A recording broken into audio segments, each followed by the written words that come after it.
ফলে আমরা আল্লাহ তাআলার উপরে ভরসা করে বলতে পারি যে আমরা মহান আল্লাহর সাহায্য পেলে আর আমাদের এই হাজার হাজার গাড়িতে যুক্ত যে পরিমাণ জনগণ আমাদের সাথে সামিল হবে, প্রত্যেকের সহযোগিতা পেলে আমরা এই রোড মার্চকে, লং মার্চকে ইনশাআল্লাহ সফল করতে পারবো।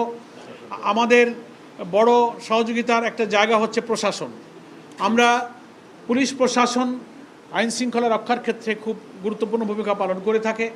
এই জন্য গতকাল আমরা 11 দলের নেতৃবৃন্দ একসঙ্গেই পুলিশের প্রধান, ইন্সপেক্টর জেনারেল অফ পুলিশ, যাকে আমরা আইজিপি বলি, পুলিশ মহাপরিদর্শকের দপ্তরে, পুলিশ হেডকোয়ার্টারে আমরা ওনার সাথে বৈঠকে মিলিত হয়েছিলাম।